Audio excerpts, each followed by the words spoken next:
il y a une belle et grande loi en cours de discussion. Elle a été adoptée en première lecture à l'Assemblée nationale. On attend une date pour qu'elle soit examinée au Sénat. Mais avant même l'adoption définitive de ce texte relatif à la biodiversité, on tente de voir comment transposer, comment appliquer, comment exécuter tout ça en Guadeloupe, en Martinique, en Guyane et ailleurs dans les outre-mer français. Comment faire une agence locale de la biodiversité. On a appelé ça une délégation de l'AFB. On a déjà engrangé quelques succès quand même. J'ai présenté un amendement avec Chantal Berthelot, députée de la Guyane, pour que tous les territoires soient représentés. Il y a 5 représentants. Avant, c'était des observateurs. Il y en avait 3 pour tous les outre-mer français. Là, il y aura 5 représentants par bassin écosystémique. C'est un peu compliqué. Ça veut dire c'est la Guadeloupe et la Martinique. On est dans le binôme, voilà. Le mot est à la mode. La Guyane, compte tenu de sa vastitude, pour parler comme ça, et de sa richesse biologique et en biodiversité, Saint-Pierre-et-Miquelon, l'océan Indien et puis le Pacifique. Il y aurait donc 5 représentants et 5 remplaçants. C'est déjà ça. Ensuite, il y aura une agence par région. Troisièmement, il y aura de vraies compétences données aux régions. Ce sont les régions qui vont décider de qui aura accès à la richesse en biodiversité. Et vous avez entendu le débat qu'on a eu avec le représentant d'une entreprise. Faut-il que tout sera gratuit ? Que personne ne paye quelque chose lorsqu'on exploite la biodiversité, même si on la préserve tout en l'exploitant. Bon, il y a une exploitation raisonnable et durable à faire. Mais c'est de vraies questions. Il faudra donc que la région devenue compétente pour cette affaire engage avec les Guadeloupéens un débat pour mettre au point des procédures transparentes, équitables, égalitaires, pour éviter toute inégalité de traitement pour que nous soyons insoupçonnables. Donc c'était ça l'objet de la réunion avec M. Laroussini, qui est le préfigurateur. Ségolène Royal l'a chargé de préparer l'implantation de ces agences dans chacun des territoires, dans chacune des régions. Il est en même temps le directeur de l'agence des aires marines protégées. Donc c'est un monsieur qui est un spécialiste. Et Serge Letchimy et moi-même, nous avons été mandatés par Ségolène Royal pour acclimater tout ça, si je vais dire, dans les outre-mer français. De les entendre, de les écouter, de transposer ce qui est transposable, et c'est ce qui a été fait. Et j'avoue qu'il y a là une grande écoute par le gouvernement. C'est un texte qui a fait l'objet d'une très grande concertation. On a pris beaucoup de temps, beaucoup de propositions ont été faites sur le plan local. Les députés, moi-même j'en ai porté, tous les députés des Outre-mer en ont porté, et beaucoup ont été adoptés. Et je suis convaincu que le texte peut encore évoluer très favorablement au Sénat. Alors reste la question des moyens. Alors lorsqu'on pose le cadre juridique de la loi, ensuite, quels moyens ? On a vu, c'est les agences de l'eau qui vont y mettre 180 millions. Il y a d'autres agences qui vont mettre de l'argent. Ça tournera autour de 400-450 millions. Bon, on estime que c'est insuffisant. Ensuite, quel sera le rôle de certaines agences qui existent déjà ici et qui interviennent de manière insuffisante ? C'est le cas de l'ONEMA. L'ONEMA, c'est l'Office national sur les eaux et les milieux aquatiques qui met 23 millions pour tous les outre-mer français. C'est insuffisant. Le problème de l'eau en Guadeloupe, il est connu. Il faut 600 millions sur les 10 ans qui viennent. L'ONEMA mettant 23 millions pour tous les outre-mer. Nous avons formulé une demande. Et hier encore, j'en parlais avec Mme Borel-Lincertin, la présidente du conseil départemental, pour que nous fassions une démarche conjointe auprès de Ségolène Royal et de Bercy, pour que nous ayons au moins 30 millions pour permettre un effet de levier, pour faire les emprunts et tenter de régler dans les 5 ans, 6 ans qui viennent ce problème récurrent de l'eau en Guadeloupe. Voilà. Oui, on va tenter de faire tout ça. Un guichet unique pour que chacun sache qu'il y a un seul endroit où faire ça. Voilà. Donc on s'est donné 6 mois, même si on sera dans une période préélectorale, 6 mois pour voir un peu tous les acteurs locaux, pour voir comment appliquer les nouvelles compétences dévolues à la région. Comment le faire en toute transparence pour éviter tout soupçon. Qui va avoir accès ? Comment le faire ?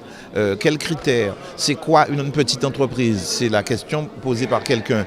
Voilà, on va tenter de faire ça le mieux possible. Voilà. Voilà, le champ du possible est vaste et les demandes exprimées ont été nombreuses. En même temps, il y a aussi beaucoup d'acteurs en Guadeloupe qui existent déjà et le but du jeu n'est pas d'aller amener un acteur supplémentaire qui va se mettre à côté des autres, c'est bien de rediscuter avec tous les acteurs existants de la meilleure façon de s'organiser et du plus que pourrait apporter l'installation d'une délégation de l'Agence française pour la biodiversité. En tout cas, c'est bien le sens, si vous voulez, de la mission qu'avait confiée Madame Royal à Monsieur Lurel de réfléchir à des déclinaisons sur l'outre-mer de l'Agence française pour la biodiversité. Elle partait du postulat qu'on ne pouvait pas appliquer la même règle partout et que la biodiversité outre-mer, c'était très important. Une grande richesse de réflexion, beaucoup de demandes, je disais aussi dans la conclusion, beaucoup d'exigences, et c'est bien d'être exigeant sur ce qui va se monter. Bon, maintenant, par contre, il va falloir qu'on travaille et qu'on fasse preuve d'intelligence et d'innovation pour être capable de proposer un dispositif qui satisfasse à ces exigences et qui soit utile pour la biodiversité et pour la société guadeloupéenne. L'accès aux ressources génétiques et le partage des avantages, c'est un sujet qui est assez chaud. D'abord, c'est un sujet qui est nouveau, c'est un sujet qui est très compliqué au plan juridique. Et c'est un sujet sur lequel on n'arrive pas encore à imaginer concrètement comment ça va se passer. Donc ça crée beaucoup d'inquiétudes. Ce sera certainement, en tout cas, une des premières priorités de l'agence au niveau national, parce que le problème n'est pas qu'en Guadeloupe, d'essayer de trouver les quelques outils très pratiques qui permettront aux collectivités de prendre les bonnes décisions. Les prévisions, c'est un démarrage de l'Agence française pour la biodiversité au 1er janvier 2016. Mais au 1er janvier 2016, on va se donner 2-3 ans pour installer le dispositif complètement. Donc j'aimerais, moi, que nous ayons une idée précise de ce que nous voudrions faire en Guadeloupe à la fin de l'année, de sorte que dès le démarrage de l'agence, nous puissions commencer à le mettre en œuvre. Moi, quand j'étais maire, j'ai eu l'occasion de dire que je ne signerai pas la charte que nous propose le parc parce que j'ai un problème de gouvernance. Bon, vous voyez que cette nouvelle loi sur l'Agence française pour la biodiversité semble, parce que je n'ai pas pu poser la question, semble intégrer les parcs dans les agences, ce qui fait que nous ne savons pas à quelle sauce nous serons mangés. Toujours est-il que l'agence elle-même a pour but de protéger la biodiversité et de dégager une dynamique économique autour de cette biodiversité. C'est une bonne chose. Ce qu'il faut, c'est veiller à ce que la structure ne soit pas trop lourde et qu'on puisse effectivement travailler. Moi-même, j'ai participé avec le CAGI aux travaux de réflexion et pour apporter un certain nombre de précisions et faire des propositions que Mme Aubertan s'est chargée de faire. Ce que je constate malheureusement, c'est qu'il n'y avait pas d'élus de la Côte-Soulevant, il n'y a pas de personnes s'intéressant sur la biodiversité de la Côte-Soulevant. J'étais le seul de la Côte-Soulevant en dehors du président de région. C'est toujours un peu étonnant. Quand je dis le seul, c'est-à-dire en tant qu'élu. Bon, c'est une question importante. Et je vous rappelle effectivement, quand j'étais maire de Bouillante, j'ai lancé l'idée de cultiver le cocotier.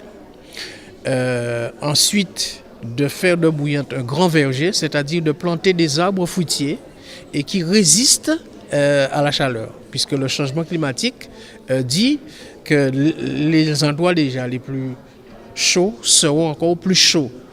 Donc les quénétiers, les manguiers, etc. Il y a plein d'arbres de notre pays qui peuvent résister à la chaleur. Et la Côte-Soulevant est connue justement pour une forte chaleur en temps de carême. Donc je voulais faire de Bouillante un grand verger, c'est-à-dire planter des arbres fruitiers. Et évidemment, Bouillante changerait aussi, resterait pratiquement vert. C'est presque une utopie, mais il est possible si on donne confiance à la population. Et ensuite, ce verger pourrait servir de production agroalimentaire. Les fruits pourraient être transformés. Et puisque nous avons en tête de développer le tourisme, c'était ça mon ambition, vous voyez, donc tout se tient. Voilà l'ambition que j'avais pour la commune et pour la Côte-Soulevant. Je continue de travailler autant que je peux pour faire évoluer ces questions-là. Et je travaille avec le CAGI, ça se passe très bien. J'ai des spécialistes avec M. Henri-Joseph aussi dans le collectif qui a préparé les interventions sur l'agence, sur la loi sur la biodiversité.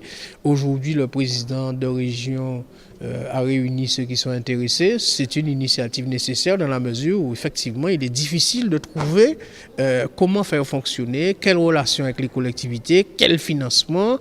J'ai entendu un universitaire parler de l'évolution du droit effectivement c'est important. Donc il y a une dynamique qui s'installe autour de cette biodiversité, autour de cette synergie qui est nécessaire pour protéger notre biodiversité, la protéger, mais aussi s'en servir pour un développement économique, ce qui me paraît très, très intéressant.